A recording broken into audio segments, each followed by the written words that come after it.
எழில் சுடர் சீரியல்ல இப்போ ஒரு அருமையான எபிசோட் வந்திருக்குன்னே சொல்லலாம். மிஸ் பண்ணாம ஃபுல்லோடையும் கேளுங்க. அதுக்கு முன்னாடி இந்த வீடியோ பிடிச்சிருந்துச்சுன்னா லைக் பண்ணி பாருங்க. ரொம்ப பிடிச்சிருந்துச்சுன்னா நம்ம சேனலுக்கு வந்து சப்ஸ்கிரைப் பண்ணி கண்டினியூஸா ஆதரவு வந்து தாங்க. எழில் வந்து அப்படியே வந்து குளிக்கலாம்னு சொல்லி போறப்ப கரெக்ட்டா வந்து சுடர் வந்து உள்ள போய் வம்பு பண்ண ஆரம்பிச்சுடுறாங்க. அந்த இடத்துல என்னடா அது சத்திய சோதனையா இருக்கு. என்ன சுடர் நீ மாட்டுக்கு பாட்டு பாடிக்கிட்டு இருக்க. எனக்கு பாட்டு பாடுனா தான் வந்து குளிச்ச மாரியே இருக்குங்கிற மாரி காமெடியா வந்து பேசிட்டு இருக்காங்க. என்னடா அது நேரமாகுது நேரமாகுதுங்கிற மாரி சொல்றப்ப ரெடி ஆயிட்டு வந்துடுறேன். சரிங்களா உங்களுக்கு என்ன சமையல் வேணும்னு சொல்லுங்க. சமைச்சு வச்சுடுறேன். உன்கிட்டலாம் மனுஷன் பேசுவானா? என்கிட்ட பேசாம வேற யார் பேசுவாங்கிற மாரி அட்டகாசமா வந்து பேசி வம்பிழுக்குறாங்க. சுடர் அந்த இடத்துல கீழ வந்து போறாங்க. சாமி ரூமுக்கு வந்து பூஜை பண்ணி விளக்கேத்துறாங்க. ராமையா வந்து பார்க்குறாங்க. "பார்த்தீங்களாம்மா, இந்துமதி அம்மா என்ன செய்வாங்களோ, அதே மாரி தான் நம்ம சுடரும் வந்து சொல்லிட்டு இருக்காங்க. அவங்க செயல்லையும் அப்படிதான் இருக்கு. குழந்தைங்களையும் பத்திரமா வந்து பார்த்துப்பாங்க. எனக்கு இந்த நம்பிக்கை வந்துருச்சுங்கிற" மாரி ராமையா வந்து பேசுறாங்க. இருந்தாலும் எழில் ஐயாவும், சுடரும் ஒரே ரூம்ல தங்கியிருந்தாலும், அவங்க 2 பேரும் வந்து எலியும் பூனையுமா தான் சண்டை போட்டுக்கிட்டே இருப்பாங்க. "நம்ப எழில் ஐயா பத்தி தெரியாதா? தண்ணிய வந்து எடுத்துட்டு வரதுக்கே வந்து, அப்படி வந்து நான் தான் குடுப்பேன், நீ தான் குடுப்பேங்கிற" மாரி சண்டை போட்டுட்டு இருந்தாங்க. "இப்ப என்னம்மா பண்ண போறோம்?" அப்படின்னு சொல்லும்போது, "நீங்க தான் வந்து அதிரடியா ஒரு முடிவு வந்து எடுக்கணும். ஜோசியர வச்சு ஒரு நாள் கிழமைய பார்த்து, சடனா இவங்களுக்கு வந்து சாந்தி முகூர்த்தங்கிற மாரி சொல்லிடுங்கம்மா. அப்படி சொன்னா மட்டும் தான் நல்ல விதமா வந்து பேச முடியும்னோனே, ஒரு ஜோசியர வந்து கூட்டிட்டு வராங்க. இவங்க 2 பேருக்கு சாந்தி முகூர்த்த ஏற்பாடு வந்து பண்ணணும். ஜாதகத்த வந்து குடுக்குறாங்க அந்த இடத்துல. "அப்படியாம்மா, இன்னைக்கே வந்து நல்ல நாளா தான் இருக்குங்கிற" மாரி சொன்னோனே, எழில் மட்டும் கேஷுவலா கீழ இறங்கி வராங்க.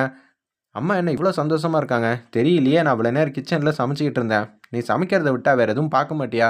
சார், இந்த நோட்டம் இடுறது, இதெல்லாம் எனக்கு சத்தியமா வராது சார். யார் வரா, யார் போறான்னு சமைக்க சொன்னாங்க. நான் பாட்டுக்கு சமைச்சுக்கிட்டு இருக்கேன். குழந்தைங்களலாம் ரெடி பண்ணி அனுப்ப வேணாமா?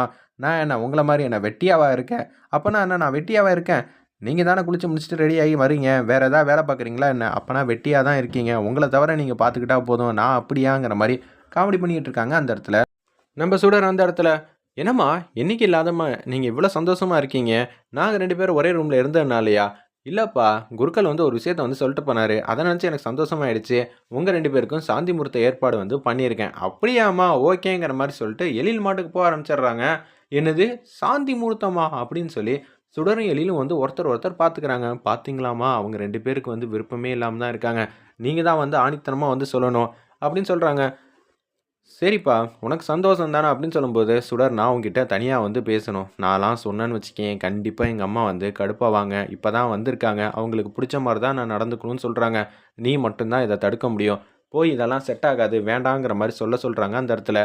பார்த்தீங்களாம்மா, எழில் வந்து ஏதாவது உங்ககிட்ட வந்து பேசினா, உங்க மனசு கஷ்டப்படும்னு எழில் வந்து சுடர்கிட்ட சொல்றாங்க. இத நீங்க தாம்மா சரி செய்யணும். எப்படி இருந்தாலும் சுடர் வந்து பேச்ச ஆரம்பிப்பாங்க. பேச்ச வந்து ஆரம்பிக்கும்போதே வந்து, நீங்க அசந்து வந்து தூக்கம் வருதுங்கிற மாரி சொல்ட்டு, "என்ன சுடர் சொன்னேங்கிற மாரி கேளுங்கம்மா." அப்ப எழிலும் வந்து ஆஃப் ஆயிடுவாங்க. நம்ம சுடரும் வந்து ஆஃப் ஆயிடுவாங்க. அவங்க 2 பேரையும் சேர்த்து வச்ச மாரி ஆயிடும்.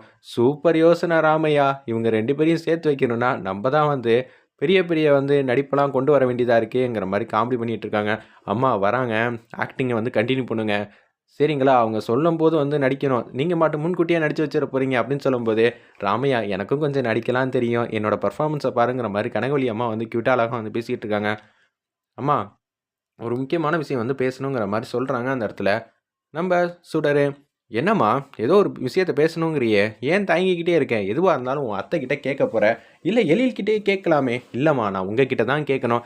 "சரி மாமியார்கிட்ட உரிமையா கேட்கணும்னு நெனைக்கிற." அப்படின்னு சொல்லும்போது, அம்மா என்ன சொல்ல போறாங்கன்னு தெரியலையே, அம்மா வந்து எப்படி இத ஏத்துக்க போறாங்கன்னு தெரியலங்கிற மாரி பாட்டம்மா வந்து பார்த்துக்கிட்டே இருக்காங்க அந்த இடத்துல. நம்ப எழிலு அப்பன்னு பார்த்து, அவங்க இதத்தான் பேச வருவாங்க. நீங்க மாட்டும் நடிப்ப கன்டின்யூ பண்ணுங்கன்னோனே, அப்படியே வந்து அசந்து வந்து சோபால வந்து பொத்துன்னு வந்து உட்கார்றாங்க. "என்ன ஆச்சு? என்ன ஆச்சுங்கிற" மாரி கனகவள்ளி அம்மாகிட்ட கேட்குறாங்க. சுடர் வந்து உடனே வந்து, "அப்படியெல்லாம் ஒண்ணும் இல்லம்மா. இல்லம்மா நீ ஏதோ ஒரு விஷயத்த வந்து என்கிட்ட கேட்க வந்திருக்க. கேட்காம இப்படி இருக்கிறது சரியில்லையே" அப்படின்னு சொல்லும்போது, எழிலும் வந்து டக்குனு ஓடி வந்துடுறாங்க. "என்னம்மா ஆச்சு? என்னம்மா ஆச்சு?" அப்படின்னு சொல்லும்போது, எழில் கிட்ட வந்து வெள்ள கலர் கோட் போட்டவங்க சொன்னது எல்லாத்தையும் ஞாபகப்படுத்தி பார்க்குறாங்க. "அச்சச்சோ! உங்க அம்மாவோட மனசு கஷ்டப்படுற மாரி எதுவும் பண்ணிறாதீங்க. அவங்களுக்கு என்ன விருப்பமோ, அத தான் நீங்க செய்யணுங்கிற" மாரி அந்த இடத்துல வந்து சொன்னத எல்லாத்தையும் வந்து ஞாபகம் வச்சு பார்த்துக்கிட்டே இருக்காங்க. நம்ப எழிலு எதுவும் சொல்ல வேணான்னு கஞ்சாடையில வந்து பேசுறாங்க. நம்ம எழிலும், சுடரும் "சரி சார்" அப்படின்னு சொல்லிட்டு அமைதியா வந்து இருக்காங்க. "இல்லம்மா, நான் உங்களுக்கு ஏதாவது ஒண்ணு முக்கியமான விஷயம் எதுவும் வேணுமா? ஏதாவது செஞ்சு தரணுமான்னு தான் கேட்கிறேன்." "அப்படியாம்மா?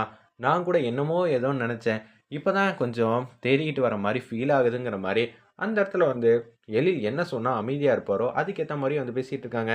சரின்னு சொல்லிட்டு வராங்க. அம்மாவோட நெலைமைய பார்த்தா என்ன சொல்றதுன்னு தெரியலங்கிற மாரி யோசிச்சுட்டு இருக்கிறப்ப, கியூட்டா அழகா வந்து நம்ப இந்துமதி வந்து ரெடி பண்ணுறாங்க சுடரை. பக்கத்தில் தீபாவும் இருக்காங்க. இன்னும் ஒரு 10 மாசத்துல வந்து குழந்தைய பெத்தெடுத்து நம்ம மனோகரி பாட்டிக்கிட்ட வந்து குடுத்துறணும் அப்படின்னு சொல்லி கிண்டல் பண்றாங்க. என்ன பார்த்தா அவனுக்கு எப்படி தெரியுது? பின்ன ரொம்ப நாளா இந்த வீட்லயே இருந்துகிட்டே இருந்தீங்கன்னா, அப்படிதான் சொல்லுவோங்கிற மாரி தீபா வந்து செம்மையா வந்து மனோகரிய வந்து நக்கல் பண்றாங்க. வேற லெவல்ல மாஸா இருந்துச்சுன்னே சொல்லலாம் அந்த சீன்லாம். என் தங்கச்சிய அந்த ரூம்குள்ள அனுப்பிச்சு வச்சா எனக்கு ரொம்பவே சந்தோஷமா இருக்குங்கிற மாரி இருக்கிறப்ப, உலகத்திலேயே நீங்க தாங்க வித்தியாசமான ஒரு பேயா இருக்கீங்கன்னு தீபா வந்து பேசுறாங்க.